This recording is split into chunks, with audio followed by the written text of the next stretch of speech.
accroupie quelque part en prison. Et celle qui est sa femme nous a offert des spectacles où je n'ai pas voulu parler. Mais si je parle de ça, c'est parce que ce sont ces influenceuses qui ont été présentées à la jeunesse comme des modèles. Parce que cela a été présenté, par exemple, par le ministre de la Culture, qui est d'ailleurs parti inaugurer son salon de coiffure. Moi, les combis. Et puisque la jeunesse veut des exemples, tout le monde est devenu influenceuse. Tout le monde nous a vanté comment il touche ou elle touche tel nombre de milliards par mois, des millions par semaine, avec des grosses voitures, avec ceci et cela. La vie qui fait rêver. Mais le problème aujourd'hui, c'est que les Camerounais étaient respectés à l'étranger. Mais aujourd'hui, avec des bandits qui nous gouvernent, comme les Atangandji, n'importe qui arrive au Cameroun et il est présenté comme une grosse personnalité. Quand ce monsieur est arrivé, il a fait un mariage en grande pompe. C'était le 10 avril 2021. Au Cameroun, on nous a dit que c'était un super milliardaire. On nous a dit que la robe de mariage, enfin, qu'il a donné la dot aux Camerounais à 250 millions. Que la robe de mariage a coûté 300 et poussière de 1000 €. Mon Dieu. Mais en fin de compte, on se rend compte que c'est Mbemba Kwani, sauf que Kwani était un vrai féman.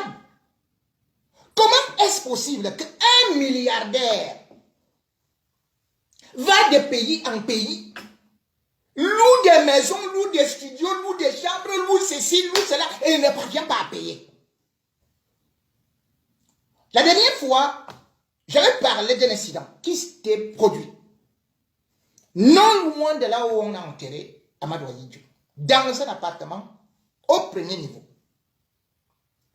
Cet appartement avait été loué et a été saccagé par notre soeur, ou plutôt ma fille, parce qu'elle peut avoir l'âge de ma fille. Suite à cette crise, les chambres, les 3 qui avaient des cabines, avaient été complètement détruites. Et il y avait le sang partout parce que c'est déchiré. Déjà, j'étais surpris lorsque j'ai appris cette information, mais je suis venu pour alerter les autorités camerounaises qui étaient quand même là-bas au Sénégal de venir à son secours. Parce que j'ai constaté que ça pouvait aussi être un cas de maladie. Et que surtout avec cet individu, qu'elle-même elle était venue annoncer, juste 8 mois après qu'elle divorçait maintenant, que c'était le diamanteur le plus fort du monde. C'est-à-dire que le gars, il te prend les morceaux de verre. Il te dit que voici le diamant 250 000 carats. Il prend le sable comme ça. Il te donne ça. Il te dit, prends ça dans la main. Toi-même, tu prends ça. Il dit, va garder ça. Tu vas vendre ça à 2 milliards. Toi aussi, je crois. Il te dit que, mince. Donc, il est venu nous avouer tout ça. Moi, en tant que père et en tant que journaliste, je devais alerter les autorités camerounaises et particulièrement ceux de l'ambassade de lui venir en aide. Finalement, le couple a été expulsé de cette maison. Ou plutôt de cet appartement. Où déjà, il faut voir quand même, ça pouvait aller vers les 2 millions par mois. Mais quels sont les revenus de celui-là? On nous a pompé de l'air. Et cette fois-ci, on se retrouve donc avec un autre problème où on nous dit que depuis pratiquement mi-novembre jusqu'en décembre, il a réussi à aller maintenant trouver un autre logement, une villa, non loin de la plage, ou le petit paradis, qui d'abord, au niveau de ses moyens, c'était avec la piscine et tout ça. Et par la suite, il a pris là où il y avait tout simplement la baignoire. J'aime et mange, je vais payer demain, je vais payer après-demain. L'argent est dans la valise, ça, entre deux avions. Je crois que c'est Ponchou qui a maintenant l'avion là. Oh, c'est en train d'atterrir. Et quand ça a failli atterrir, allez, il y a eu les nuages. Donc du coup, l'argent est parti atterrir vers l'autre côté de Kinshasa. Le temps de partir de Kinshasa, l'avion va d'abord contourner par la France. Allez, pour revenir en France, oh là là, il y a eu un problème de carburant. Maintenant, on est en train d'entretenir l'avion et tout et tout. Oh, le propriétaire est resté comme ça, pose les mains sur la tête. 3 623 000. Et finalement, en tout et pour tout, tout ce que il a pu donner, c'était l'avance qui était 900 000. Comme les femmes font souvent. Donc il manquait 2 700 000. On demande l'argent. L'argent ne vient pas. Hey, yeah, un milliardaire, un diamantaire. On demande l'argent, mais le gars là quand il parle, finalement, on est parti porter plainte au propriétaire. Tout comme la propriétaire qui avait le premier appartement a demandé qu'il sorte, celui-ci, lui, il voulait tout simplement se faire payer.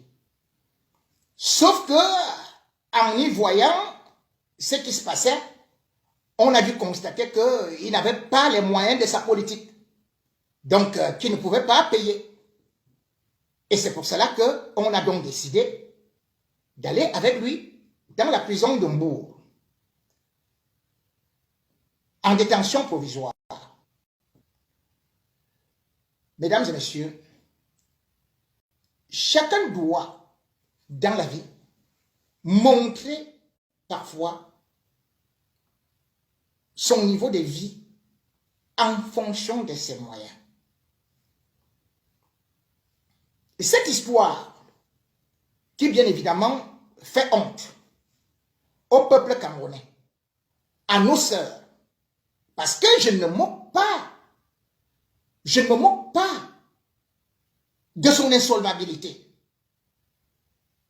mais je me moque de ce qu'il a pu raconter, et nous tous on a cru. Enfin, eux, ils ont cru qu'il était le plus grand milliardaire de la planète Terre. Et c'est ça le problème que nous avons aujourd'hui avec nos sœurs. Aujourd'hui, combien de personnes, ou plutôt, combien de femmes se retrouvent dans le même état?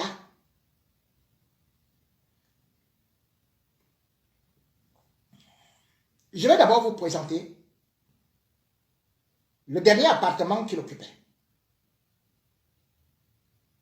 Et par la suite, vous allez voir le reportage. Un reportage où il se présente comme milliardaire, diamantaire, qui de surcroît est fait par le Parisien. Donc vous voyez que c'est ça qu'on appelle la haute frappe. Et quand vous allez sur les réseaux, vous faites les recherches. En fait, le seul repère, c'est le Parisien. Et tout le monde a repris ces articles-là, cet article-là. Or, moi, en tant que journaliste, on me dit, voilà quelqu'un qui a créé la société Euphrassia. Voilà quelqu'un qui jouait plus que Messi, puis il a eu mal au genou. Je demande, il a même joué où? On ne connaît pas l'équipe. On dit qu'il était très fort au foot. Et il a eu mal au genou. Mais je cherche l'équipe là, je ne vois pas. Je dis, mais le gars qui avait 1m92, là, il a joué où? Il n'y a pas d'équipe. On me dit qu'il a créé une société qui s'appelle Euphrassia. Hey! Où? En Suisse. Mesdames et messieurs. J'ai consulté tous les registres, j'ai consulté tout, j'ai eu avec les diamants et ceci. Le seul Euphrésien, c'était en Côte d'Ivoire. C'est vrai qu'il a été en Côte d'Ivoire, mais c'est pas lui. Il n'a même jamais travaillé là-bas. Donc il vient nous nourrir avec des mensonges incroyables.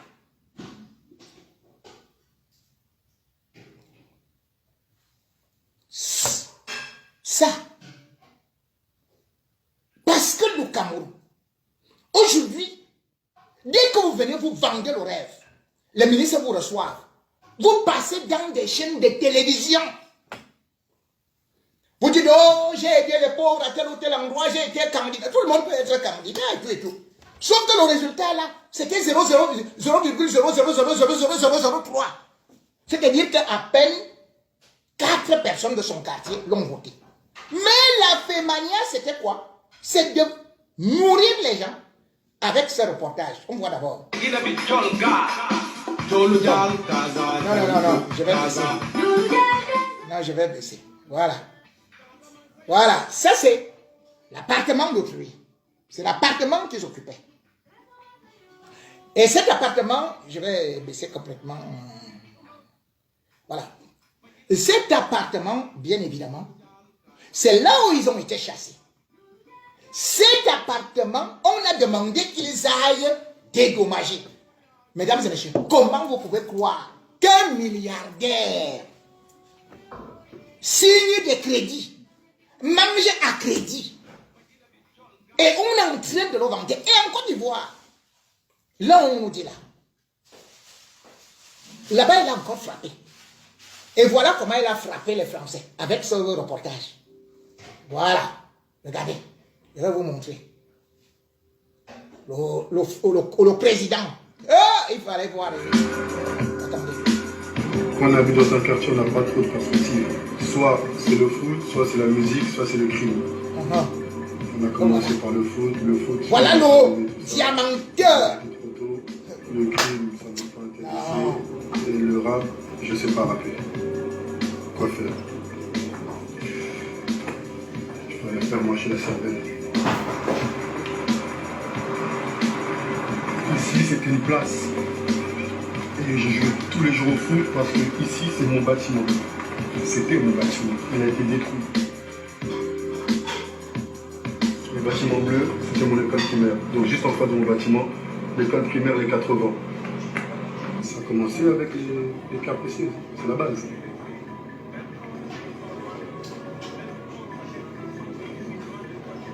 Qui aurait cru? On vient d'une famille très pauvre au Congo. Je ne connais pas issu d'une grande famille comme ça. Diamanteur quoi? Non. D'un tout petit quartier de Kinshasa. Je suis la première génération qui peut dire qu'on a réussi à faire de l'argent. Tout a commencé avec Lord of War. Ça, c'est le film, c'est le déclic de ma vie. Quand je le voyais rêver, d'une femme qu'il voyait partout, il rêvait de réussite. Il est parti de rien et à la fin, il avait une vie de fou. Et je voyais qu'il passait souvent en Afrique. Lui, il partait pour les armes, moi, j'allais pour les diamants. J'ai trouvé des fournisseurs, j'ai trouvé des acheteurs et j'ai organisé des ventes sur place parce que je n'avais pas encore de licence. Ils venaient, ils achetaient, j'avais ma commission. Mais l'intelligence que j'ai eue, c'est au lieu de m'acheter déjà des belles voitures directes avec mes premières commissions, j'ai acheté des machines. Parce que je ne voulais pas rester intermédiaire.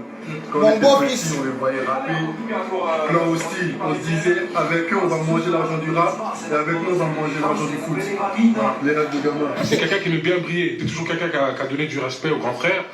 C'est quelqu'un qu'on apprécie ici, et puis on lui souhaite le bonheur d'être président. Bien sûr que c'est un exemple. Bien sûr, évidemment. Aujourd'hui, de voir quelqu'un qui a grandi avec nous, un petit frère qu'aujourd'hui qui veut devenir président de la République du Congo, c'est pas rien. C'est quelque chose de... C'est valorisant même pour nous-mêmes. Je t'encourage. Mais fais pas le corrompu comme les autres. Il faut arriver là-haut. Non, mais on a confiance en lui. On sait que c'est quelqu'un de bien. S'il fait ça, c'est pour changer les choses. Mesdames et messieurs, voilà donc la vie que notre pays aime. Voilà les individus que notre pays aime. Ce type est un menteur indécrottable. Mais en même temps, il faut se dire que c'est parce qu'on n'aime plus les valeurs dans notre pays. On aime la facilité, on aime ce qui brille. On aime le clinquant. Même un fou, même une folle, devait déjà se poser des questions. Mais, quel est ce mec qui dit qu'il est diamantaire? La dernière fois, c'était le 10 mai, en Côte d'Ivoire. Il attaque le Comessi. En Côte d'Ivoire, il dit que sa fille devait gagner l'élection Miss Côte d'Ivoire-France. Je dis, mais le type-ci, il est congolais, ou il est ivoirien, ou il est camerounais, il est français. Je n'ai rien compris. Subitement, voilà la frappe qui sera la fille. Hein. Parce qu'il y a des gens qui disent comment la fille ne pouvait pas payer le petit argent là. Mais non, parce que il n'a fait que soutirer de l'argent, soutirer de l'argent, soutirer. C'est une petite sœur à qui, moi j'ai pitié d'elle. J'ai pitié d'elle. Et comment est-ce qu'il a fait? Et comment j'ai découvert la témoignage? Il déclare que pour l'élection, pour la préparation de l'élection de sa fille, Mbaéris Mbemba, il a dépensé 100 000 euros, c'est-à-dire 65 millions. Maman, c'était quelle qualité quelle préparation? Elle est allée d'abord dans quelle qualité d'école comme ça? Même aux États, même les filles de Paul Biya n'ont pas fait l'école de 65 millions en une semaine. En Côte d'Ivoire, il dit qu'il a dépensé ça. Et il nous dit, c'est sa femme que vous connaissez là, qui lui a donné 40 000 euros. Et lui, il a complété 60 000 euros. Donc, il a frappé notre fruit amer. Il a frappé. C'est-à-dire qu'il frappe sa propre femme. Et il déclare, je suis pressé comme ça, j'ai ri. Il dit, comme sa fille devait gagner l'élection, elle n'a pas gagné l'élection, qu'est-ce que tu veux faire? Je vais porter plainte à Abidjan, à Paris et à l'ONU pour qu'on annule une élection de Miss Côte d'Ivoire. Ouais, diamantero. Vous avez bien vu ça? Le gars a déclaré qu'il va porter plainte. Et les gens ont cru à l'ONU. Parce qu'on a volé l'élection de sa fille parce qu'il avait investi 100 000 euros. La réalité, c'est que je ne voudrais pas m'attarder seulement sur lui. Je voudrais prendre ça comme un exemple de ces gens qu'on place maintenant devant. Regardez, avant, les femmes qu'on adorait au Cameroun, c'était des femmes engagées.